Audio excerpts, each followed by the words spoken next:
Hai semua, kembali lagi ke channel ini. Ini adalah konten pertama di channel ini. Kontennya apa? Kontennya ngobrol-ngobrol dengan seseorang yang luar biasa. Nah, seseorang itu siapa? Bisa dilihat sebelah kiri. Iya, editor, jangan malas-malas. Ayo di-insert CV-nya. Nah, orang ini seorang teman luar biasa, pekerjaannya di dunia pendidikan juga luar biasa. Dia menjadi pembicara, inspirasi, juga sudah menghasilkan berbagai macam buku tentang pendidikan. Nah, seperti apa sih tanya jawab saya? Apakah seru atau tidak seru? Kita saksikan sesaat lagi. Cekidot. Halo kawan-kawan, seperti yang sudah saya sebutkan tadi, saya sedang bersama dengan seorang edukator yang luar biasa bernama Miss Amel, ya kan? Untuk itu kita akan memulainya dengan games dulu, ya toh? Supaya senang kita semua, ya toh. Oke, kita akan memulai dengan games. Gamesnya itu sederhana aja, Miss Amel. Jadi di sini ada pilih yang mana, ini atau itu. Nanti ada pilihan, ada dua pilihan. Silakan dipilih mau yang ini atau mau yang itu, ya toh. Oke. Nah, kita coba pertanyaan pertama, ya kan? Nah, pilih yang mana, yuk. Yang itu. Nah, kenapa ini? Suka yang itu ya daripada yang ini ya? Betul. Karena saya lebih suka ini sih, lihat air, kemudian lihat lautan gitu, bisa basah-basahan. Ya. Kalau ke gunung aku nggak terlalu suka udara dingin. Dan juga kayaknya hiking tuh bikin sesak nafas gitu. Sesak nafas. Jadi aku pilih pantai aja, yang itu. Yang itu ya, oke. Tanya selanjutnya, yang ini atau yang itu coba? Yang ini dong. Kenapa? Yang ini ya? Yang ini. Kulitnya lebih crispy ya. Menurutku rasa ayamnya itu lebih tasty lah. Kalau yang itu biasanya size-nya lebih besar, tapi rasanya lebih berasa ya? yang ini daripada yang itu gitu. Nah, terus yang ini atau yang itu? Ayo. Kayaknya aku yang itu kali ya. Yang itu ya. Ya. Sebab Anda mobile ya tampaknya ya. Betul, karena Anda sering keliling-keliling. Sangat bergerak tampaknya ya. Betul, jadi karena lebih handy dibawa kemana-mana, juga nggak terlalu banyak ngambil space lah kalau itu daripada ini. Kalau ini kan harus settingnya tempatnya agak makan tempat gitu sih. Oke. Kemudian yang ini atau yang itu? Yang itu. Yang itu ya. Yang ini karena mahal atau karena? Betul. Karena ini mahal jadi itu aja. Lebih suka yang ekonomis lebih suka itu. Betul. Karena juga ini sih mungkin beda-beda ya, tiap ini juga punya kekuatan, itu juga punya kekuatan. Cuma kalau lihat yang selama ini perkembangannya terus variannya itu lebih cepat kayaknya daripada ini gitu. Agak susah ya. Oke. Anda pilih menjadi ini atau itu, ayo. Oh, adakah yang milih menjadi itu? Kayaknya nggak ada yang milih. Kan ini ya. Meskipun itu, tetapi kan mungkin bahagia keluarganya ya, toh. Nggak suka berantem ya, toh. Karena pilihannya dari keterangan ini dan itu yang ada di atas itu tidak mencantumkan kebahagiaan dan lain-lain, maka saya pilih ini. Oke. Ya, lalu yang ini atau yang itu? Pilih yang itu. Tapi itu hanya bisa dilakukan kalau sudah ini. Ya. Jadi tergantung sih, awal-awal ini dulu, kalau terus baru itu. Baru itu. Okay. Yap. Yang mana ini? Anda tipe yang ini atau tipe yang itu? Coba. Ya. Harapan saya adalah itu, tetapi sepertinya saya adalah ini. Tempelan-tempelan itu mirip dengan apa yang ada di depan saya sekarang. Wah, ini luar biasa memang.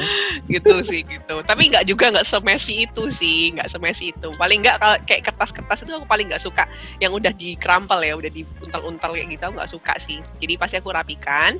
Tapi aku tipe orang yang juga nggak bisa everything tuh so clean gitu. Jadi kayak nggak ngerti harus mulai di mana. Luar biasa Anda. Berarti masih ini ya, belum itu.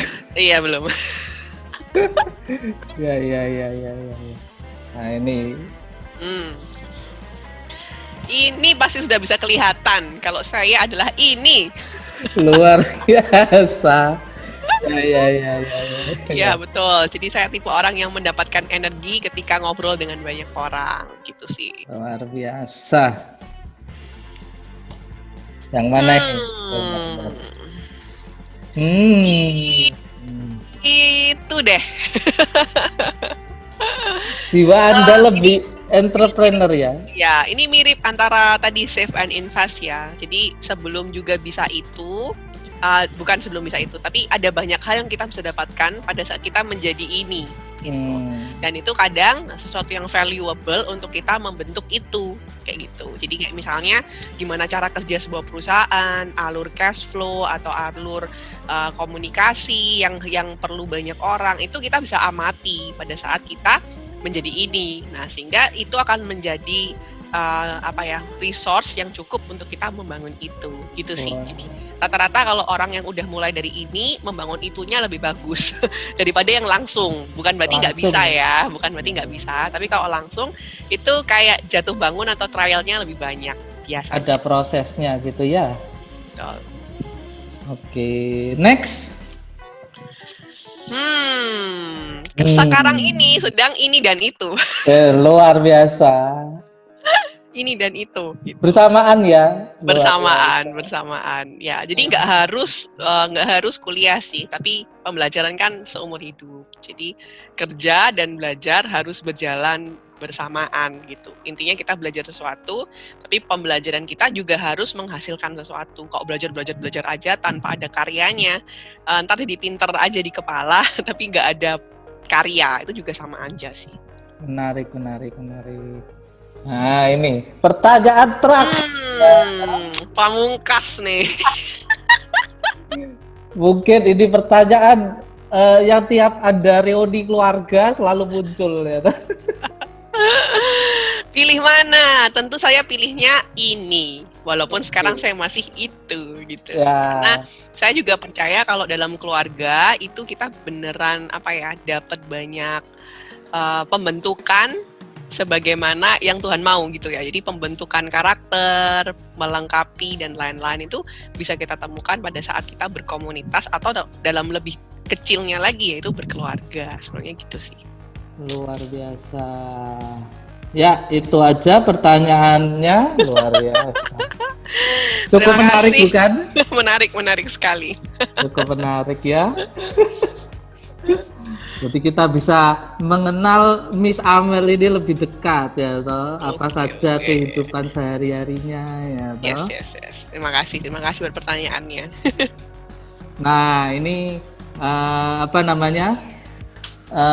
masuk ke intinya hari ini ya toh. Kita mau ngobrol-ngobrol bersama Miss Amel ya toh. Miss Amel ini saya mengenalnya sebagai seorang edukator yang luar biasa ya. Tidak perlu maksudnya kalau mengenai teknologi itu tidak perlu diajari banyak-banyak sudah ngerti dia, luar biasa. Ya untungnya ya begitu. Untungnya agak lumayan fluent dengan teknologi. Jadi ini cukup dekat dengan teknologi. Nah, hari ini tuh pertanyaannya itu sedikit banyak membahas tentang teknologi ya toh. Nah, sebagai edukator ya toh, Miss Amel ini apa saja sih yang Miss Amel gunakan sehari-hari sebagai edukator? Apakah kira-kira aplikasi apa aja yang Miss Amel itu gunakan sebagai media? Sebagai media, ya. Dalam konteks sebagai guru ya berarti ya. Oke. Karena sekarang semuanya sudah distance learning, seperti yang saya gunakan sekarang itu banyak kalau untuk video online atau video conference itu medianya Zoom atau enggak Google Meet, antara dua itu. Kalau jumlahnya sedikit, misalnya koordinasi singkat dengan teman-teman, yang paling mudah WhatsApp video call, itu yang langsung cepat gitu ya, bisa dikerjain langsung ya. Langsung. Jadi tergantung kebutuhan sih. Kalau kebutuhannya koordinasi yang sifatnya nggak panjang dan maksudnya itu orangnya juga nggak banyak, jadi langsung video call. Di WhatsApp kan sekarang bisa juga jumlah yang banyak. Kalau untuk meeting yang sifatnya lebih satu arah itu Google Meet oke. Zoom saya gunakan lebih kalau misalkan saya perlu fitur-fiturnya yang seperti breakout room, yang seperti itu saya gunakan Zoom. Jadi tergantung dari tujuan pertemuan online-nya sendiri seperti apa.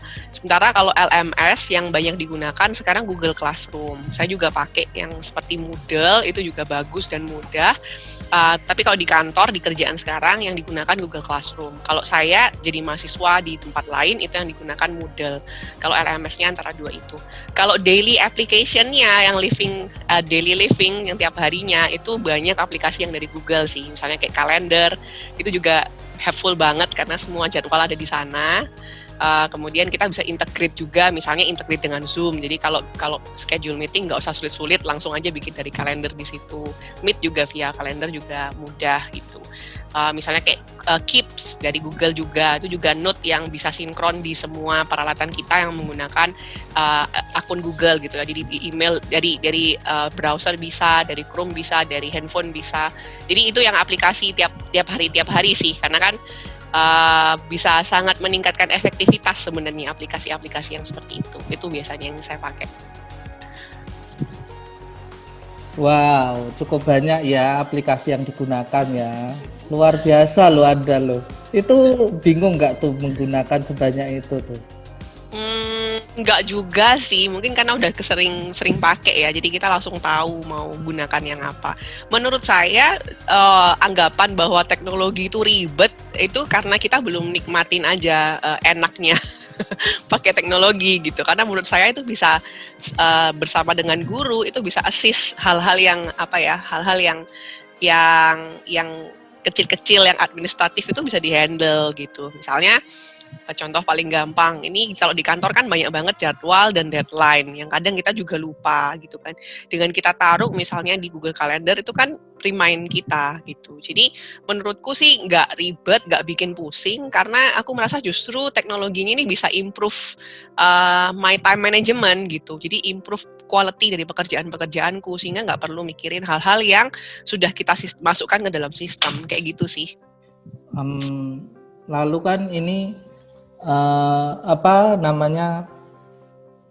teknologi itu tapi kan banyak ya, maksudnya ada kelebihan di aplikasi A, ada kelebihan di aplikasi B, kadang-kadang kita perlu A, kadang-kadang kita perlu B, kadang-kadang perlu C.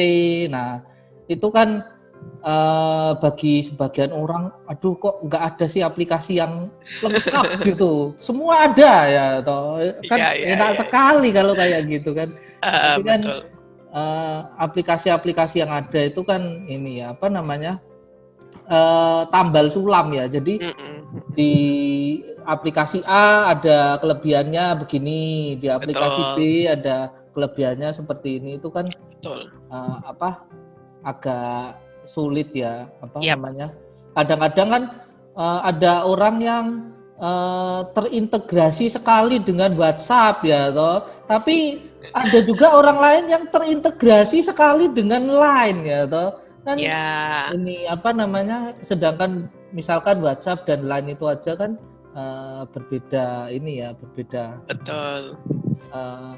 Kemampuannya berbeda, source-nya berbeda kayak gitu. Iya. ada juga nih sebagian orang yang bilang, aduh sekarang itu teknologi itu alay kadang-kadang ya toh. Banyak ya toh yang berpikiran ini teknologi itu penuh dengan hoax ya toh.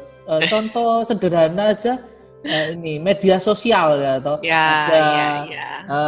Instagram, Facebook, Twitter ya toh, itu banyak sekali hoax di sana. Kemudian ada berita-berita, kemudian ada ajakan-ajakan yang ya kurang lebih ya Betul. media promosi juga sih kadang-kadang. Pernah kan menerima kayak ini peninggi badan, penggemuk betul. Benar. badan, terus pemutih kulit, seperti semacam itu. Itu kalau menurut Miss Amel gimana sih sebetulnya? Ya, kalau menanggapi bahwa ada aplikasi yang punya kelebihan di A, kemudian aplikasi lain punya kelebihan di B, itu benar banget sih. Tapi kita mesti punya pemikiran gini ya, bahwa setiap teknologi itu akan berkembang gitu. Jadi kita jangan terikat dengan aplikasi atau dengan teknologinya, tetapi punya skill untuk kita fluent gitu. Kalau someday misalnya nih, karena semua sekarang mungkin kalau di Indonesia banyak yang menggunakan Zoom untuk pertemuan online. Kemudian kita akan migrasi ke aplikasi yang lain. Cukup fluent nggak kita untuk belajar sesuatu yang baru. Jadi yang lebih penting di sini tuh bukan kemampuan kita untuk menggunakan aplikasi tertentu, tapi kecepatan kita untuk kita belajar sesuatu hal yang baru dan mengeluarkan fungsi yang maksimal dari aplikasi tersebut. Itu jauh lebih penting. Terus yang kedua, apakah teknologi itu benar alay dengan segala juga negatif side-nya dari teknologi? Kalau aku sendiri sih pendapatku, tools itu selalu sifatnya sebenarnya netral dan tinggal tergantung dari penggunanya aja gimana. Contoh kayak pisau gitu. Pisau kalau di tangan orang jahat itu bisa jadi senjata yang berbahaya. Tapi di tangannya chef itu bisa hasilkan masakan yang enak. Jadi sama juga dengan teknologi sih. Teknologi di tangan orang yang tepat, dengan mindset yang tepat, dengan tujuan yang tepat, itu akan powerful sekali. Tapi juga teknologi di tangan orang yang salah, dengan motivasi yang salah, tentu juga bisa jadi senjata yang berbahaya gitu sih. Jadi instead of kita blaming teknologinya, yang kita perlu didik adalah orang-orangnya gitu, mindset orang untuk kita menggunakan teknologi. Nggak hanya teknologi sih, dalam segala hal itu yang kita perlu didik memang orangnya gitu sih. Teknologi buat aku sih tools aja, dan itu kalau tools netral sebenarnya sifatnya, kayak gitu sih. Berarti menurut Miss Amel, tools itu netral ya. Teknologi itu sebagai alat tergantung dari user atau penggunanya. Ya Iya, seperti itu bukan ya? Benar. Jika konten ini berguna, jangan lupa like, subscribe, dan share kepada teman-teman Anda. Sampai jumpa.